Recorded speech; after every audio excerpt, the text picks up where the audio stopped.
Welcome to Backpacking America, an analytical podcast. All right, so in this episode, we're going to be talking about why you should not vote for Donald Trump or Joe Biden, and in fact, vote third party instead. So, we're going to be talking about the negatives of Joe Biden first, because we already know, the worst things about Trump. There's just so much that it would take an episode and a half just to talk about all the negative things that Donald Trump has done. So we're going to first look at all of the negative things that Joe has done. In fact, we're going to do, the top 10. So first, he passed the 1994 crime bill, which absolutely quadrupled the rate of incarceration in this country, and has led to the inevitable corporatization of the prisons. So basically, in this quote, he says, "I'm not ashamed of the crime bill at all. As a matter of fact, I drafted the bill. We talk about this in terms mostly of Black Lives Matter. Black lives really do matter, but the problem is institutional racism in America. That's the overreaching problem that still exists. However, but this is the thing, he acknowledges that institutional racism is a thing, but he does not understand, not that he doesn't understand, he's willfully ignoring that the prisons are used in institutional racism, because the key word of institutional is institution, and a prison is an institution." Then we go to the Anita Hill hearings, where Christine Blasey Ford testified in front of Congress about Kavanaugh's attempted sexual assault, and it mirrored another testimony like this from Anita Hill, who was the Supreme Court Justice, which was about Supreme Court Justice Clarence Thomas's sexual harassment in '94, when Joe Biden and Orrin Hatch oversaw a disastrous testimony that they structured. Biden called no independent experts and forced Hill to defend herself alone against an avalanche of immensely powerful white men, and Joe Biden has since apologized and said he wished he would have done more. So this is an ongoing theme with him, where he really just completely screws up, defends himself in the past, and then apologizes in a more tolerant future. So basically, he's like, "Oh, I'll do better in the future," but his political instincts aren't even geared towards doing better.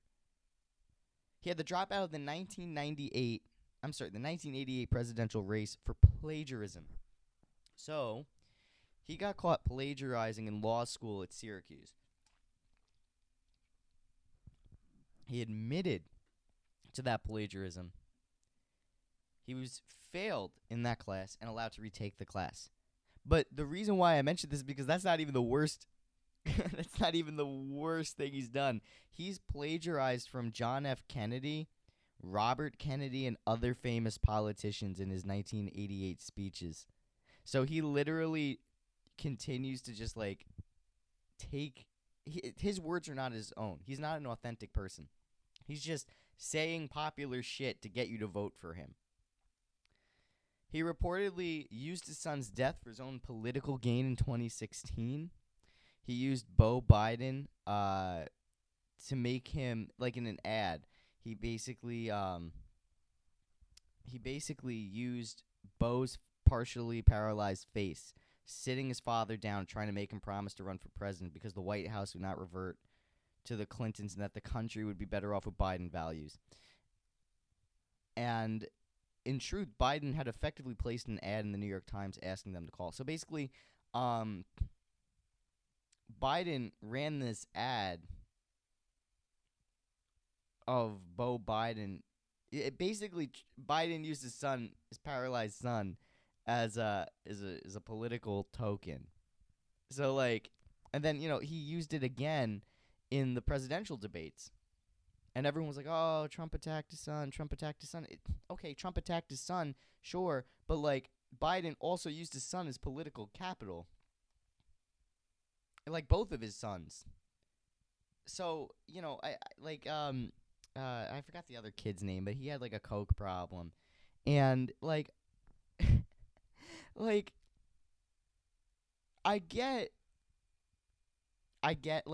wanting to bring your family in to make a political like statement, I guess, like if it's actually like true or whatever, but you really shouldn't. Like I can understand the reasoning why you do it, but you really shouldn't because it's reactionary and it's putting your emotions before the pragmatism of your point. Let's see what else we got here on this list. He voted to gut welfare. So in the 90s, he supported all of Bill Clinton's most conservative policies and the welfare reform that ultimately failed. So let's see here. Those who did not find work earned no more than what they lost in benefits. Studies have concluded that anywhere from 42 to 74% of those exited the program remained poor. Meanwhile, states began enrolling fewer new families in welfare. As the rolls shrank, a new generation of so-called disconnected mothers emerged, single parents who weren't working, in school, or receiving welfare to support themselves or their children. According to Low Press, the number of these women rose from 800,000 in 1996 to 1.2 million in 2008. And this is from the Urban Institute's Pamela Lopress and Sheila Zidlowski found. The Urban Institute. Oh, those are the people from Urban Institute. I'm sorry about that. I'm getting all this information from Paste Magazine. I don't know how reliable the website is itself, but the policies they're referencing are actually true. He gave Obama a classic. Actually, let's go back to the welfare thing. I'm kind of jumping all over the place. Caffeine makes me do that. But it also makes me awake. So, that's actually really bad that people want to vote for a guy that increased the poverty rate by 900,000, a million women, by 400,000 people within, like, let's see, 96, 97, 98, 99, 2000. Within, like, 12 years, he increased the poverty rate by 400,000. So the welfare reform actually made welfare even worse.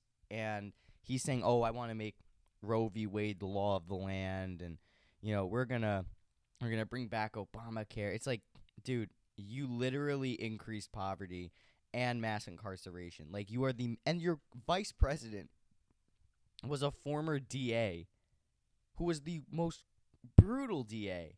Like, why would you, like, no one, I don't know how people actually believe this shit, because when you look at his record, it's the same thing with, like, AOC, right? Everyone loves AOC, but no one looks at her voting record to see that she voted to continue funding the Department of Homeland Security, which funds ICE. Like, she's a fraud. The one thing that she ran on, which was defunding ICE, and she's funding ICE. Like, in 2018, she voted yes. Like, she literally funded to keep ICE going. Like, what the fuck? Like, just fucking read about the candidate. So, there's also been, like, a gradual uptick in deep or extreme poverty. And the reported number of American households with children living on less than $2 in cash per person each day grew 159%. So from 636,000 in 96 to 1.65 million in 2011. So that happened under both Democratic administrations. So basically, Biden oversaw this massive increase in poverty. Also, 79 million Americans are food insecure to this day. So the Trump administration is also responsible for a quarter of American citizens. Not even citizens, a quarter of American people, American residents, whatever you want to call them. 79 million people in this country are food insecure. 1 in 4.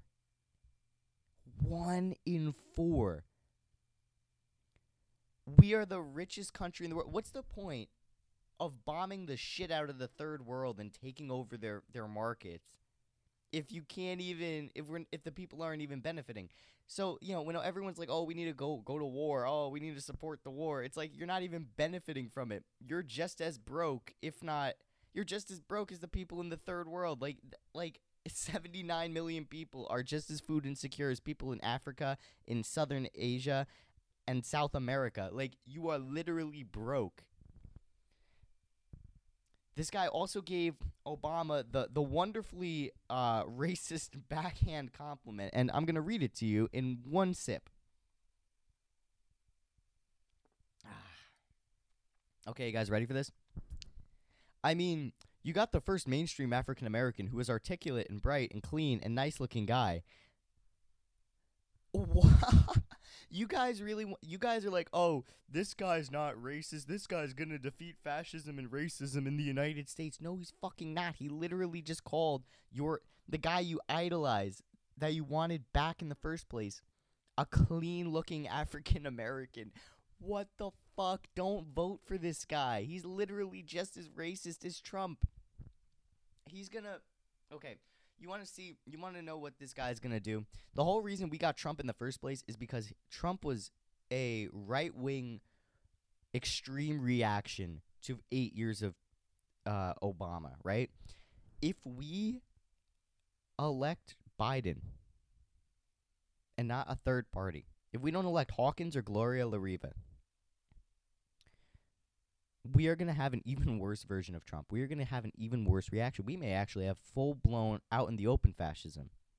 What I mean by that is, like, in America, we have, like, the illusion of democracy. Like, oh, okay, like, you can vote. Like, you have some freedom of speech. Like, it doesn't look completely fascist, even though economically it is, because the corporation and the state are merged together in their interests and the way they execute laws and policy. Like, they're technically, it's a fascist country because, according to Mussolini, who founded fascism, that is what fascism is. However, it's going to be so out in the open if Trump wins again, or if Trump loses, then we get another Republican after Biden. Like, that's going to be so much worse. He also, this dude voted to overturn Glass-Steagall. So Glass-Steagall was one of the first things that was done in the immediate aftermath of the Great Depression. It created like a firewall between investment banking and FDIC-insured deposits, meaning Wall Street could not gamble with your savings. Biden overturned that, and same with the rest of the Democrats in 1999. So, okay, the late John Dingell, who called our coming crisis the night of Biden's vote in 99. He said, I think we ought to look at what we're doing here tonight. We are passing a bill which is going to have very little consideration, written in the dark of night without any real awareness on the part of most of what it contains.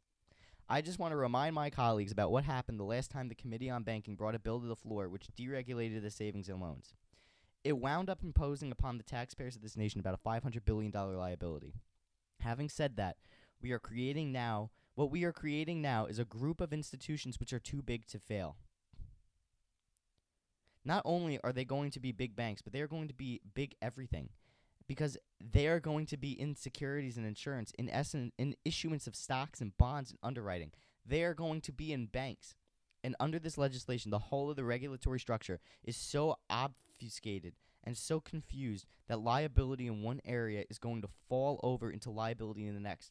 Taxpayers are going to be called upon to cure the failures we are creating tonight, and it's going to cost a lot of money, and it's coming. Just be prepared for those events. And when confronted about this, all Joe Biden could do is apologize. Like, he literally cost us so much money. He cost us $500 billion in liability. And all he could do is apologize. And he's like, oh, it's just funny because he's like, oh, Trump is doing terrible for the economy. Trump's killing the economy. But it's like he contributed to killing the economy. He killed the working class person's economy and income. Like, we have not seen our wages increase or our purchasing power increase. Really, that's the better term. We have not seen that increase in decades. Decades. In New York, we're getting, pay increases nice, but our purchasing power is low. Like, $15 an hour 8 years ago was needed. We're getting to $15 an hour finally when we need like $20, $25 an hour now to keep up with the rising rate of inflation. Like, it's it's never going to be enough unless we raise the wage to meet inflation. Like, it's just it's terrible. Like, these people are so disconnected. And then this guy literally eulogized Strom Thurmond.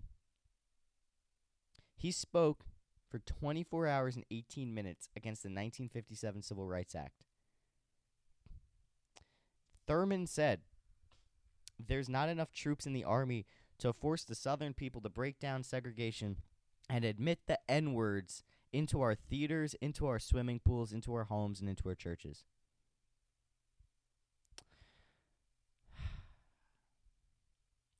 That is who Joe Biden eulogized. Joe Biden spoke at his funeral. Like, Thurmond responded when questioned about that in 1988. He said, "I was just trying to protect the rights of the states and the rights of the people. Some in the news media tried to make it a race fight, but it was not that." When he literally just said, he said that. And it's like, you fucking idiot. Like, no one believes that shit. Joe Biden opposed school integration in the 1970s. Joe Biden was a freshman Democratic senator from Delaware. By 1975, him and Ed Brooke, a Massachusetts Republican, both had compiled liberal voting records. By that year, Biden sided with conservatives and sponsored a major anti-busing amendment. The fierce debate that followed not only fractured the Senate's bloc of liberals, but it signified a more wide-ranging political phenomenon. As white voters around the country, especially in the North, objected to sweeping desegregation plans that came into practice, liberal leaders retreated from robust integration policies. Biden was at the forefront of this retreat. He had expressed support for integration and more specifically busing during his Senate campaign in 1972, but once elected, he discovered just how bitterly his white constituents opposed the method. By 1973 and 74, Biden began voting for many of the Senate's anti-busing bills, claiming they favored school desegregation, but just objected to forced busing. Governor Thurmond leaned heavily on the phrase forced busing to oppose integrated schooling. And when Biden embraced his politics on this issue, he also embraced his rhetoric. So Joe Biden was against integration because his voters were against it. Dude, you are literally already in power. Like, stop being a careerist and just do the right thing.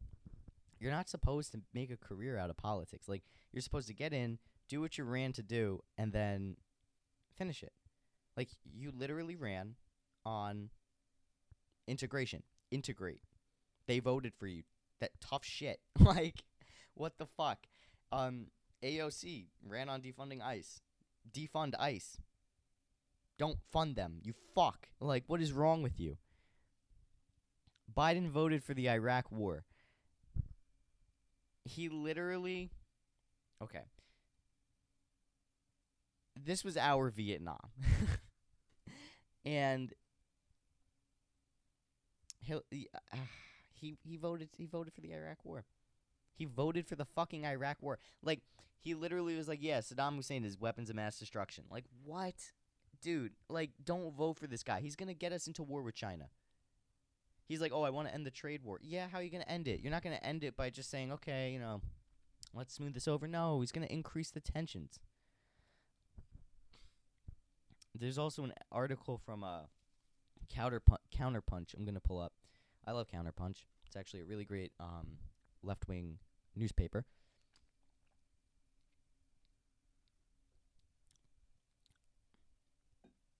So we're going to go through this article because it's got like a lot more in-depth stuff than the top 10 things that I could look at. So he's like, he doesn't think... So, okay, so a lot of millennials and Generation Z know that the people at the top, the 1%, the people in Wall Street, are like bad dudes. Like, we don't like them because they're ruining our life. Really, they're making being a working person even more difficult. And he said the folks at the top aren't bad guys. And in 1978, Biden worked for Wall Street by voting to roll back bankruptcy protections for college graduates with federal student loans. 6 years later, he did the same with vocational school grads. 2005, he worked with the Republicans to pass the Bankruptcy Abuse Prevention and Consumer Protection Act, which put traditional clean slate Chapter 7 bankruptcy out of reach for millions of ordinary Americans and thousands of small businesses. The bill put bankruptcy fillers under far stricter Chapter 13 rules, turning countless citizens into de facto indentured servants of financial capital. And all these major credit card companies were headquartered in his home state of Delaware. This dude literally has no empathy for us. He actually said, "I have no empathy, give me a break." He said, the younger generation now tells me how tough things are. Give me a break. While speaking to Pat Morrison of the Los Angeles Times last year, no, I have no empathy for it. Give me a break. So he doesn't care about us. And the people that really want to vote for Biden are millennials and Generation Z. It's like, dude, the guy literally said, like, I don't care about your issues. Like, I'm only saying this so you vote for me. And, you know, he's heavy on the bipartisanship. He's only saying bipartisanship so that he can, you know, get things done, but not things for us, like things for him. He's saying, like, oh, the system is broken. Why can't Congress just get along? And, you know, people that practice bipartisanship, they gloss over the more evident reality that the system is under sustained assault by bipartisan ideology. And it's hell-bent on destroying what's left of the New Deal to benefit the people in power. So it was bipartisanship that brought us the permanent war economy, that brought us the war on drugs, mass incarceration of black people, the welfare reform that totally just like increased poverty by like 25%. Like 400,000 extra people were put on top of that. And it's overall just made us like a worse off country. Like I said before, 79 million of us can't eat. There's, you know, then he supported the war in Iraq. Like, he said that, oh, they have weapons of mass destruction. He's quoted saying, these weapons must be dislodged from Saddam, or Saddam must be dislodged from power. If we wait for the danger from Saddam to become clear, it could be too late. And then, of course, he was part of the Stop Sanders Democrats. Now, I personally don't think Bernie Sanders would have really done anything. I know in earlier episodes I kind of switched my position for a couple of months where I was like, oh, Sanders could actually help us with a lot of things. But Sanders himself couldn't really do anything. But the fact that he was part of the Democratic coalition to smear Sanders completely and then rig the primaries, which is an age-old phenomenon since 1944, when, let's see, who was the vice president of FDR? Let's see, like before Harry Truman. So, who was this guy? I know who the guy is. Let's do a quick Google. If my internet will load. Boop boop. Garner. No. That Henry A. Wallace. Okay. So Henry Wallace is the Secretary of Agriculture and then was running to be the vice president in 1941. He was the vice president from 1941 to 1945. He ran again for vice president for the president of the United States after FDR died, right? And essentially he was cheated out of the nomination by Harry Truman. So when FDR died, there was the Democratic convention, and they rigged the votes because they knew that Wallace was going to win. And essentially they were like, we can't have this happen because Truman wants to actually combat communism and preserve the capitalist order. Because by the time the war was being won against the Axis powers, the Allies were like, so how do we secure global domination of our own and prevent the Soviets from gaining power? Because, you know, people are looking at the Soviet Union in a real light, and they're like, communism is actually pretty lit, and they're actually beating the Nazis. So, like, how are we going to win, like, this global long game? And part of that long game was Truman, because he was like, when he learned about the atomic bomb, he's like, yeah, let's use that thing. Like, let's bomb the shit out of everyone. And, you know, Wallace was like, we need peace and freedom. We need to go back to isolationism. After the war's over, we need to, go back to being peaceful. Like, there's no point in continuing this, and like, disband the military-industrial complex. It served its purpose. And Truman was like, wow, we're gonna go to war for the rest of our existence. So this tactic of eliminating the opposition within the Democratic Party has been since 1944. The primaries were always rigged. They've been doing this since 1944. Like, this is nothing new. Which is why, we need a complete overhaul. I think we need a revolution, but if you're going to vote, right, and voting really should be like your last concern of 2020. Your first concern should be community organizing, like feeding the homeless, providing your neighbors with essentials that they need, trying to meet the needs of people in your community, volunteering, educating people for free, teaching people about how the world works, how to farm, how to buy things at a cheaper price, properly politically educating them, which is one thing I consider this is, properly educating people about these candidates, because you're not going to hear what I just said in the mainstream news. You're just not. So essentially what we're going to do now is run through two candidates I know will make change. Some of my libertarian friends are going to be like, why didn't you cover Joe Georgeson? Joe Georgeson is going to make all these problems like way worse. Unregulated capitalism won't fix this, and we can't go back to unregulated capitalism because we're at the point of capitalist development where imperialism is needed to continue its march forward. We're in advanced capitalism. We're at the point where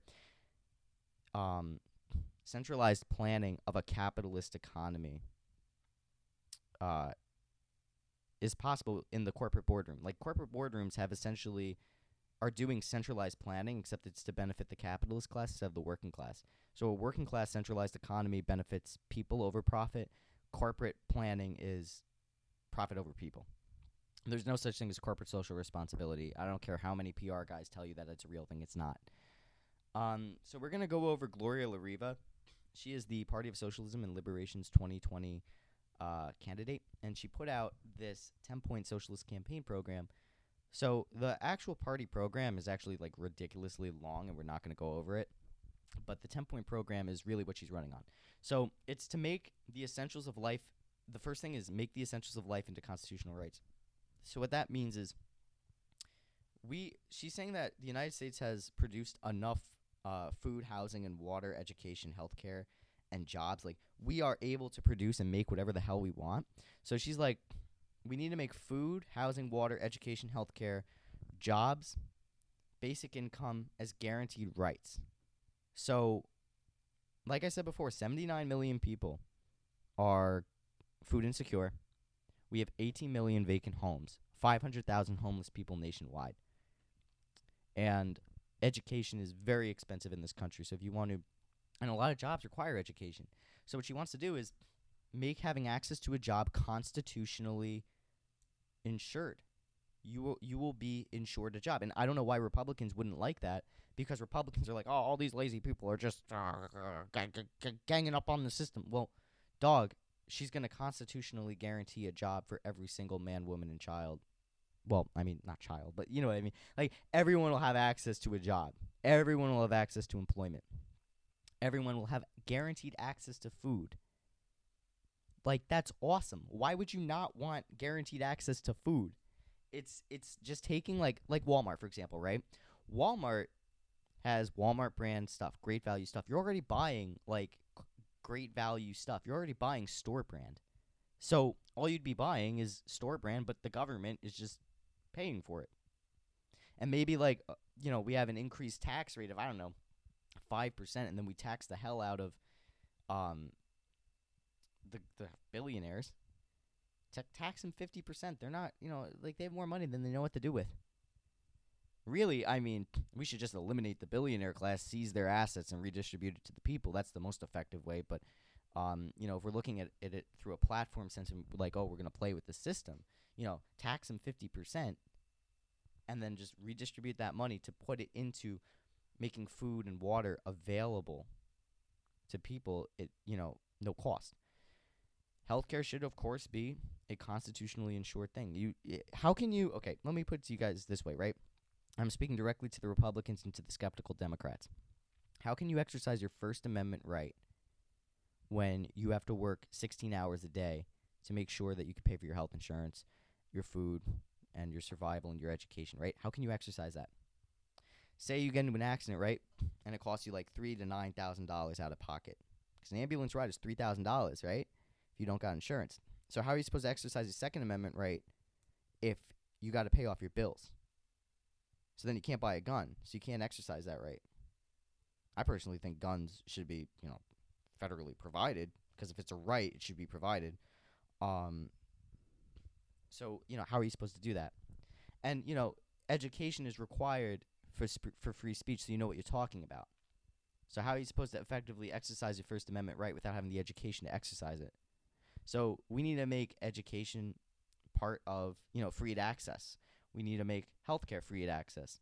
We need to make jobs available constitutionally so you can have money to exercise your First and Second Amendment rights. To exercise a right, you need to survive. So we need to make survival constitutionally obligated in order to have our rights exercised. She wants to replace capitalism with the socialist system because that's the only way we're going to eliminate global death.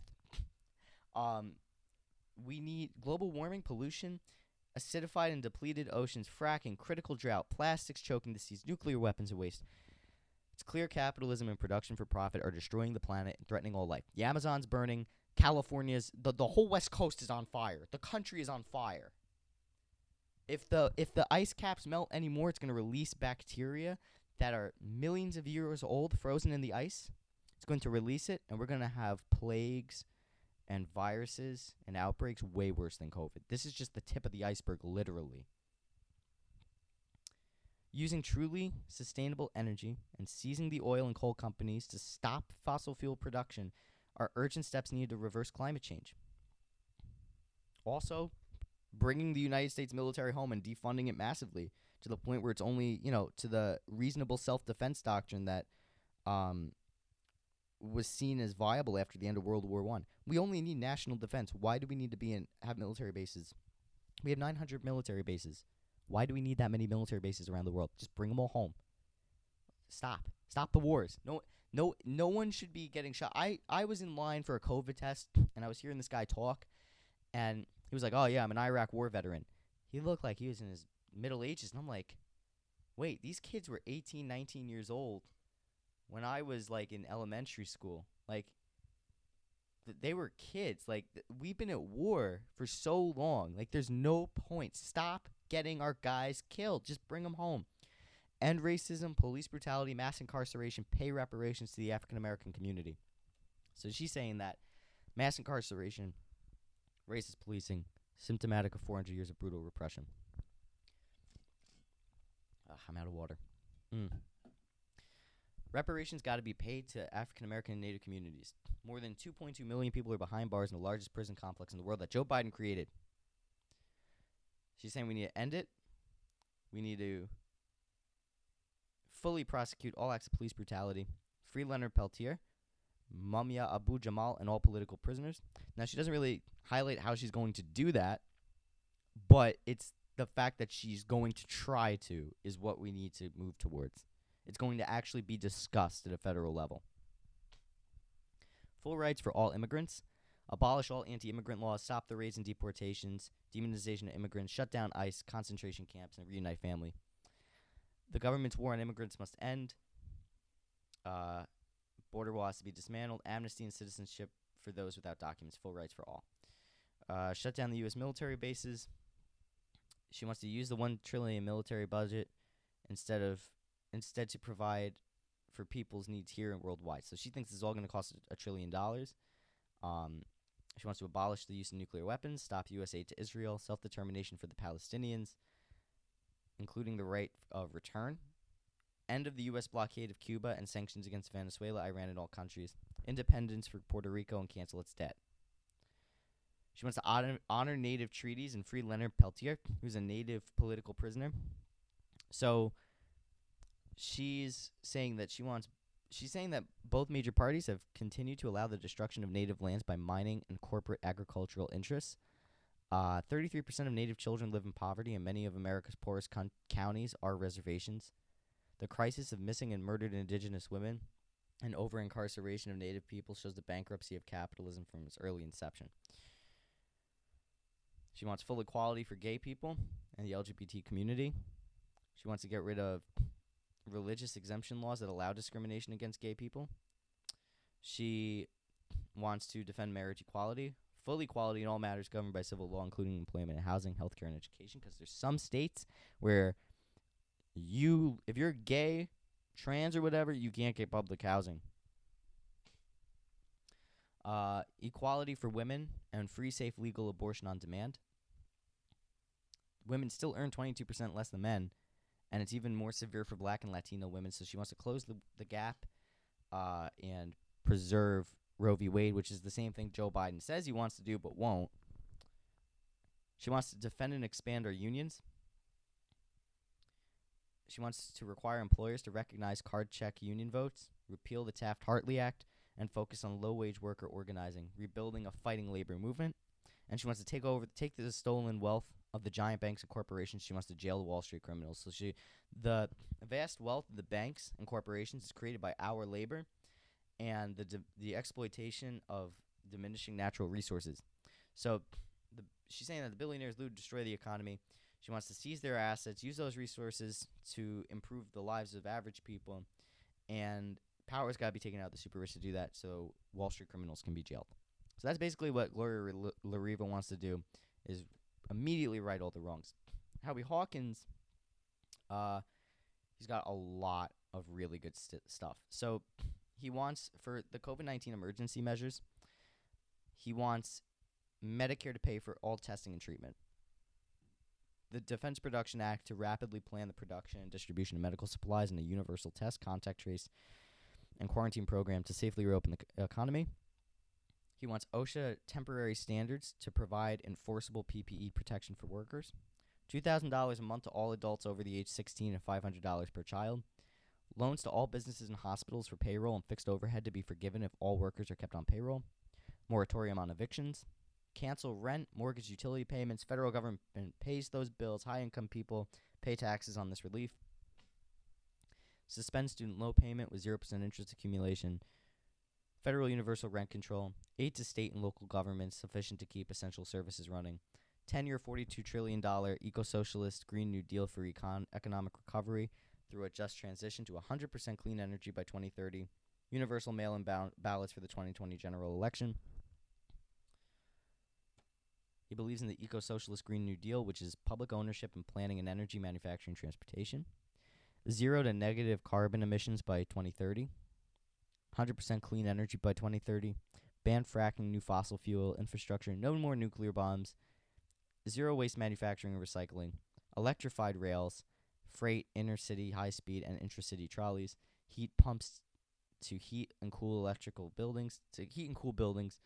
Regenerative organic agriculture. Parity pricing and supply management for all agricultural commodities, Civilian Conservation Corps for forest, wetland, and habitat restoration. The CCC is so lit. My grandpa was in that back when the war started. That stuff was so essential to building highways. He built highways into Utah. Like, the CCC needs to come back. Peace policies.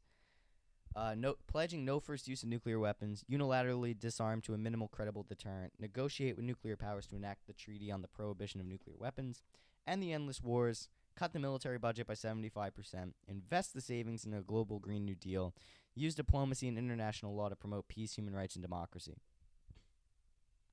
He has an economic bill of rights, a job guarantee, guaranteed minimum income above poverty, $20 minimum wage, which is what I was saying we needed, affordable housing for all through universal rent control and public housing, Medicare for all, community-controlled national health service, lifelong free public education, pre-K through college, secure retirement, double security, Social Security benefits. Socialist economy, he wants workers' cooperatives, public ownership of big banks and industries, public monetary authority, democratic economic planning, production for use within ecological limits. For political democracy, he wants ranked choice national popular vote for the president, proportional representation in Congress, ending party suppression and fair ballot access, end voter suppression, restore the pre-clearance provision to the Voting Rights Act, right to vote constitutional amendment, automatic voter registration, voting rights for felons, audible paper balloting, full public campaign finance, We the People amendment to end the corporate personhood and money is speech legal doctrines, D.C. statehood. For social justice, he wants to enforce anti-discrimination laws, restore affirmative action to provide equal opportunity, student and medical debt relief, defend abortion rights, Equality Act, Equal Rights Amendment, reparations for African Americans, honor Indian treaty rights, rights for farm workers under Fair Labor Standards Acts, close migrant detention camps, swift family reunification, legal status for undocumented immigrants, open borders like within the European Union. He wants criminal and civil justice. He wants to monitor and prosecute white racist terrorists, such as the Nazis, like the Proud Boys, Patriot Front, Atomwaffen Division, which has killed a lot of people. He wants federal investigations into local police misconduct, community control of the police. He wants to end mass incarceration, treat drug abuse as a national health problem, not a criminal problem, legalize marijuana, decriminalize personal possession of hard drugs, drug treatment on demand, decriminalize sex work, fight corporate crime, end warrantless mass surveillance, pardon whistleblowers and political prisoners. He wants media democracy. He wants to restore net neutrality. He wants antitrust action against media conglomerates and social media platforms. God bless you. Socialize social media and e-commerce monopolies. Diversify private media ownership. Fund independent, community-based public media. He wants tax justice. He wants to end Social Security tax on high income. He wants to end Social Security tax cap on high incomes, end fossil fuel subsidies, cut corporate welfare, financial transactions tax, progressive wealth tax, progressive estate tax. He wants more progressive personal and business income taxes, land value tax. So I think you should vote for whoever one of these guys you like. Personally, I like, as much as I like the PSL, as much as I want to join the PSL, and I like their party program, these are the 10 I like that PSL, like Gloria LaRiva is trying to condense it to a 10-point program, so it's not too overwhelming, and that these are things that could reasonably get done, even though they're very big. These are like 10 things she really wants done. Basically, like, Howie and her both want to honor Native treaties. They're both for gay people. They both want abortion to be safe on demand. They both want to expand unions. They both want to eliminate corporate power and Wall Street. They both want full rights for immigrants. They both want to get rid of police brutality. The thing is that the only thing I really like about the PSL program, which I could see getting rid of the COVID economic crisis, is the guaranteed essentials point, so like the first point. But Howie Hawkins basically covers all of the stuff in the program and then some. And then he also has a specific COVID measure. So, like, I don't know. Like, I think Howie Hawkins is the more effective candidate because he actually has, like, specifics of how he's going to deal with the COVID crisis, whereas the LaRiva platform is more just talking points and dogmatic. That's not to say I don't agree with everything that her, platform is saying. Like, I actually know, like as a Marxist-Leninist, like, I know what she's going to accomplish and what she wants to accomplish, but to the average person reading this, it's just going to be like, yeah, let's just do this now, and let's just do it. And it's like, well, how are you going to do it? Like, Howie has the same issue too, like, in some of his things, like the Economic Bill of Rights. Like, how are you going to get the $20 minimum wage? How are you going to guarantee jobs? How are you going to guarantee minimum income above poverty? This is all really great stuff that he wants to do, but how are you going to do it, Like, the COVID thing, I'd vote for him solely because of how he's going to fix the COVID situation. And because of what he wants to do with media democracy, as well as what was in here. He said something really cool that he was going to do. He wants to cut the military budget by 75%. But that's not really... Like, he wants to bring back the CCC. Like, that's cool. He wants to... Yeah, I'd only vote for him for his COVID stuff. Like, all the stuff I really just rattled off to you. Like, sorry I was talking fast. I'm so tired and hungry. I want to get through this. But basically, like, I'll put the links to all their platforms in here. I think both of them have really good... Honestly, like, it's more... Both platforms, as much as they don't go in depth about how they're going to do it, it's more... It's better than the Joe Biden platform. Let's take a look at his platform. Let's take a look. Joe Biden for president. Ooh. Okay, so a giant paywall to vote. Giant firewall to pay, sorry. Give us your money, give us your money. Okay, where's your platform? Okay. Joe's vision, Joe's story. Okay, so I guess Joe's vision. Let's see. Wow, this is a lot. Biden 4-point plan for our essential workers. Highlights, critical truth, foot dragging. Ensure all frontline workers like grocery store workers qualify for priority access to personal protective equipment. Expand access to effective. So how's he going to do this? Use the DPA. Power of supply commander. Okay, so this is actually in depth. So he actually has an in-depth plan of what he wants to do, but I don't trust Biden enough, and I'll link his platform too if you want to check it out. I don't trust Biden enough to actually do that, considering that he said he wants to do stuff and then reneges on it as soon as he gets back into power.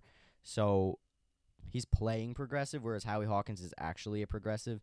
And I know he's committed to media democracy because 2 years ago, he came on to my show on WONY 90.9 FM, which is a college community radio station.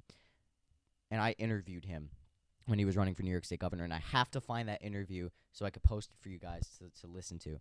But I honestly trust LaRiva and Howie Hawkins more than I trust Donald Trump or Joe Biden, because I think they're actually going to try and do these things.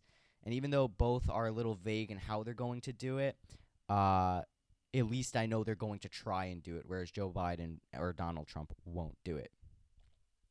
Thank you guys again for listening to Backpacking America.